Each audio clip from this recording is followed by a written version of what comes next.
వెంకటరెడ్డి గారితో మాట్లాడదాం. వెంకటరెడ్డి గారు నమస్కారం అండి. నమస్తే. ఒక విషయంలో ప్రధాని గారి విషయంలో అటు రామ్మోహన్ గారు, శ్రీనివాస్ గారు, లేకపోతే భారతీయులందరూ గర్వపడుతున్నారు. పహల్గామ్ అటాక్ జరిగినటువంటి క్షణం నుంచి ఆయన ప్రతి విషయాన్ని కూడా చాలా దగ్గరుండి పరిశీలించారు. ఆర్మీ ఏం చర్యలు తీసుకుంటోంది అన్నీ కూడా ఆయన చాలా దగ్గరుండి, ప్రధానిగా ఇతర దేశాల్లో పర్యటనలు ఉన్నా కానీ అన్నీ రద్దు చేసేసుకొని అక్కడే కూర్చొని ఆయన ప్రతిదీ పరిశీలిస్తూ ప్రతిదాన్ని పర్యవేక్షిస్తూ ఏం చేయాలో ఆర్మీ వాళ్ళకి సలహాలు ఇస్తూ సలహాలు తీసుకుంటూ 24 గంటలు కూర్చున్నటువంటి వ్యక్తిగా మనందరం కూడా ఆయనకి సాల్యూట్ చెప్పాల్సిందే ఖచ్చితంగా. అండ్ కమింగ్ టు పాకిస్తాన్, నేను ఇందాక కూడా పేర్కొన్నాను, అక్కడ నిన్న కాక మొన్నే జరిగింది. ఉగ్రవాదులు ఒక ర్యాలీ చేసి ఒక ఉగ్రవాది ఏం చెప్తున్నాడంటే మా ఉగ్రవాద స్థావరాలపైన దాడి చేయడాన్ని మేము ఖండిస్తున్నామంటూ బహిరంగంగా పాకిస్తాన్లో చెప్తున్నారంటే ఉగ్రవాదుల్ని ఏ విధంగా పెంచి పోషిస్తున్నారనేది పాకిస్తాన్ విషయంలో మనకు చాలా క్లియర్గా అర్థమవుతోంది.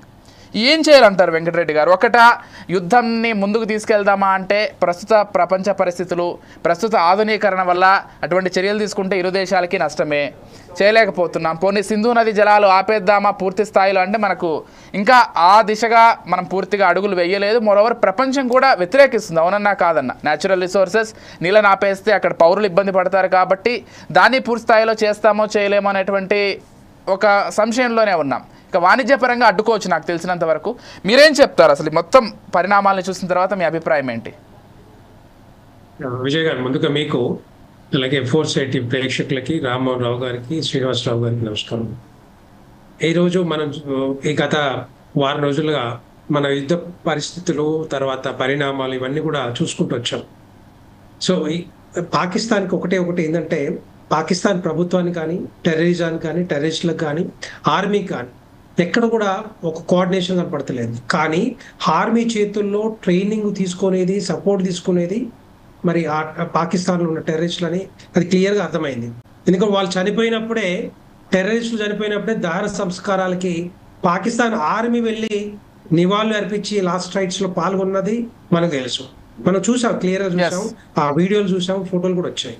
సో అలాంటప్పుడు డెఫినెట్గా పాకిస్తాన్ ఆర్మీ చేతుల్లో లేదా ఆ టెర్రరిస్టుల చేతుల్లో పాకిస్తాన్ ఆర్మీ కీలుబొమ్మగా మారిందని అది కూడా క్లియర్ గా తెలుసు. అంతే, ప్రభుత్వం ఏమో ఆర్మీ చేతిలో కీలుబొమ్మ, ఆర్మీ ఏమో ఉగ్రవాదం చేతిలో కీలుబొమ్మ.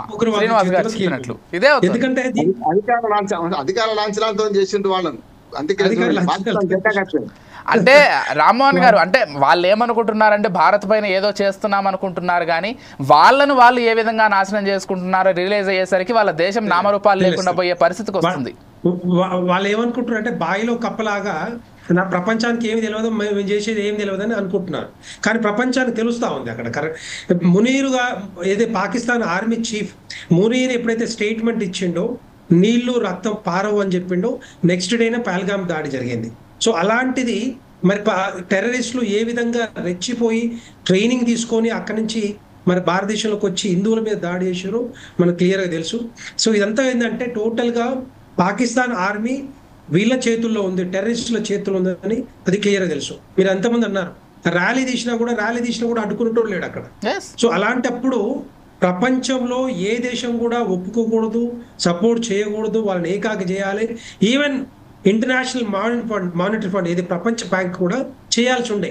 కానీ అవన్నీ పట్టించుకోకుండా మరి ఆ దేశానికి ఫండింగ్ చేయడం అనేది కూడా దుర్మార్గమైన చర్య చెప్పాలంటే. డెఫినెట్గా అది ఒప్పుకోవాల్సింది. ఎందుకంటే టెర్రరిజం ఎక్కడున్నా కూడా వాళ్ళకి ఫండింగ్ చేస్తున్నాం అంటే, మనం పెంచి పోషిస్తున్నాం అంటే మన కళ్ళు మనం పొడుచుకున్నట్టే లెక్క. అది ప్రపంచ బ్యాంకా, అమెరికానా, ఇంకొక దేశం, ఏ దేశం సపోర్ట్ చేసిన వాళ్ళకి మాత్రం డెఫినెట్గా మన కళ్ళు మనం పొడుచుకున్నట్టే. ఉగ్రవాదులు ప్రపంచం మొత్తంలో ఉన్నారు.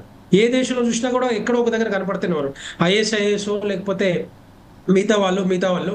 కానీ ఇక్కడ పాకిస్తాన్లో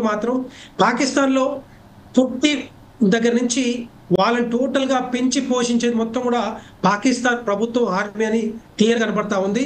అక్కడి నుంచి వచ్చిన వాళ్ళే మరి ప్రపంచం మొత్తం కూడా పోతున్నారని చెప్పి ఇది కూడా క్లియర్ కనపడతా ఉంది.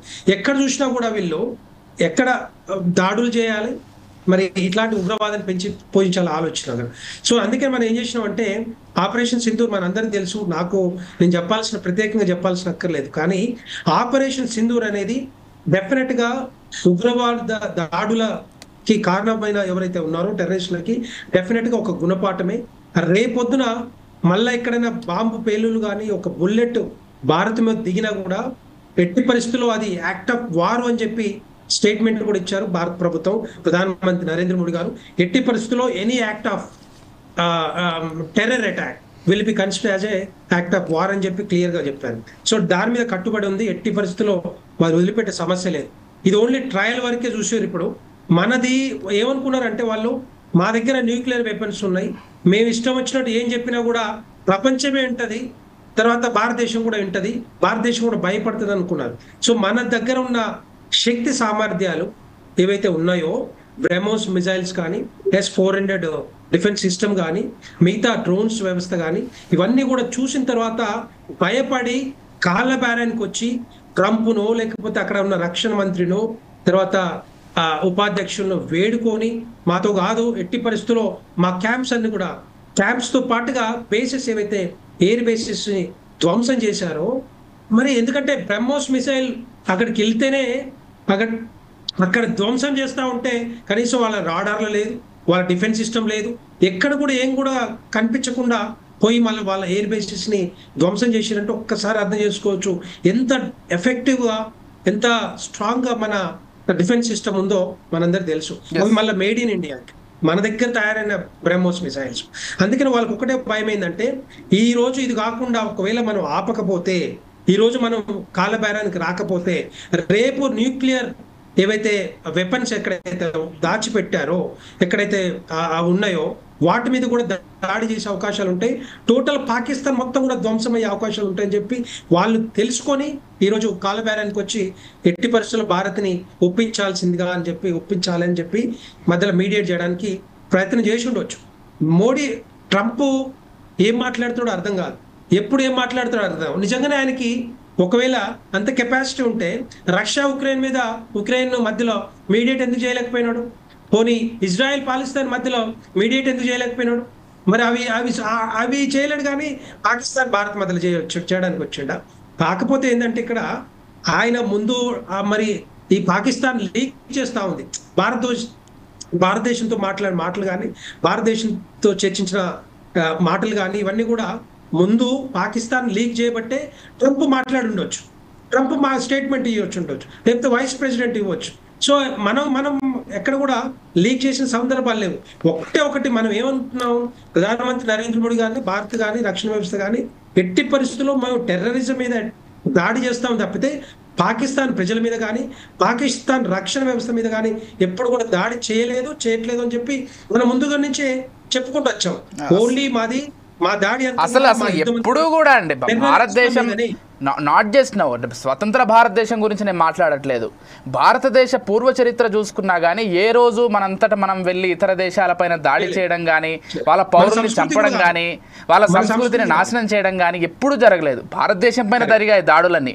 భారతదేశ సంస్కృతిని నాశనం చేయాలనుకున్నారు, ఆర్థికంగా దెబ్బ కొట్టాలనుకున్నారు, భారత పౌరుల్ని చంపాలనుకున్నారు, భారత మతాల్ని మార్చాలనుకున్నారు, ఇక్కడ ఉన్నటువంటి మతాన్ని మార్చాలనుకున్నారు. కానీ భారతదేశం ఏ రోజు ఏ దేశానికి వెళ్ళి మార్చాలనేటువంటి ప్రయత్నం చేయలేదు. చేస్తుంటే బహుశా ఈరోజు ప్రపంచం వేరే మార్గంలో ఉండేదేమో, వేరే విధంగా ఉండేదేమో. భారతదేశం ఏ రోజు చేయలేదు, ఈ రోజు చేయట్లేదు. అంటే అలుసుగా తీసుకుంటే ఈరోజు మోదీ కొంత సరే సంయమనం పాటిద్దామని ఊరుకుండొచ్చు, కానీ సంయమనం ఎవరికైనా ఒక స్థాయి వరకే ఉంటుంది. అది మించితే పాకిస్తాన్ వినాశనం తప్పదనేది వాళ్ళు గుర్తుపెట్టుకోవాలి. అంతే. తెలుసు మన సంస్కృతి, మనది హిందూ సంస్కృతి, మన సంస్కృతి తెలుసు అందరికీ. మనం ఎట్టి పరిస్థితుల్లో ఎవరి మీదకి పోము, అనవసరంగా పోము. కానీ అనవసరంగా మనం గెలుక్కుంటే మాత్రం డెఫినెట్ గా దాని పర్యవసనాలు వేరే ఉంటాయి, టోటల్ గా ధ్వంసం చేసే పర్యవసనాలు రేపు ఉంటాయి. కానీ పాకిస్తాన్ దుష్ట సంస్కృతి, ఎందుకంటే వాళ్ళ నరాల్లో విషం నింపుకున్న సంస్కృతి వాళ్ళది. ఎట్టి పరిస్థితుల్లో ఎప్పుడు చూసినా కూడా భారత్ మీద దాడి చేసి పూట గడుపుకోవాలని ఆలోచన, డబ్బులు తెచ్చుకోవాలనే ఆలోచన. అమెరికా ఎందుకు మీడియేట్ చేస్తూ ఉంటుంది? అమెరికా వీళ్ళిద్దరి మధ్యలో యుద్ధం వస్తే రేపొద్దున ఆయుధాలు అమ్ముకొని బతకవచ్చు. అంతకంటే ఏం పని చేస్తుంది నాకు అర్థం కాదు. వాళ్ళు అమెరికా ఉన్నదే దానికోసం. ఎక్కడ చూసినా కూడా యుద్ధం వస్తుందా, ఎక్కడ మన ఆయుధాలు అమ్ముడుపోతాయా? అసలు నన్ను అడిగితే యుద్ధం తీవ్రమైతే పాకిస్తాన్ కు డైరెక్ట్ గా ఆయుధాలు పంపించిన ఆశ్చర్యపోవాల్సినటువంటి అవసరం లేదు. అదే చెప్తున్నాను. అదే. ఇప్పుడు ప్రపంచ బ్యాంకు నుంచి కొంత అమౌంట్ వస్తా ఉంది, కొంత రుణం వస్తుంది. ఆ రుణం మరి అటే వెళ్ళిపోయే అవకాశాలు ఉంటాయి కదా, ఆయుధాలు కొనుక్కునే అవకాశాలు Yes. ఉంటాయి, Yes. అక్కడ ఖర్చు పెట్టుకునే అవకాశం Right, ఉంటుంది. right. ఆర్థికంగా చితికల పడేది, సామాజికంగా చితికల పడేది పాకిస్తానే అక్కడ. అవును. కానీ అక్కడ పాకిస్తాన్ ప్రభుత్వ నేతలు Okay. కానీ ఆర్మీ కానీ ఎప్పుడు కూడా వాళ్ళకి కనీసం ఆ ఇంగిత గానం కూడా లేకుండా పోయి మొత్తం ఇప్పుడు కాలబేరానికి వచ్చిన పరిస్థితి కనపడతా ఉంది. ఎట్టి పరిస్థితుల్లో ప్రధానమంత్రి నరేంద్ర మోడీ గారు క్లియర్ చెప్పారు, టెర్రరిజం కానీ, ట్రేడ్ కానీ, లేకపోతే వాటరు, బ్లడ్ కానీ, ఇట్లాంటివి మాత్రం ఎప్పుడు కూడా టెర్రరిజం టాక్స్ కానీ ఎక్కడ జరగవు. ఎట్టి పరిస్థితుల్లో దీంట్లో కాంప్రమైజ్ లేదు. ఇండస్ట్రీ టు వాటర్ ఏదైతే ఉందో రద్దు చేశారు, దాని మీద కూడా కాంప్రమైజ్ లేదు. మనకి కావాల్సింది ఏంటంటే పిఓకేని మీరు ఎట్లా ఇస్తారు, ఏ విధంగా ఇస్తారు అనేది టార్గెట్. చర్చలు కూడా లేవు ఎక్సెప్ట్ పిఓకే, మిగతా వాటి మీద ఎక్కడ చర్చలు లేవని క్లియర్ గా క్లారిటీ ఇచ్చారు ప్రధానమంత్రి నరేంద్ర మోడీ గారు. సో దాని మీదనే ఉంటుంది టార్గెట్ అంతా కూడా.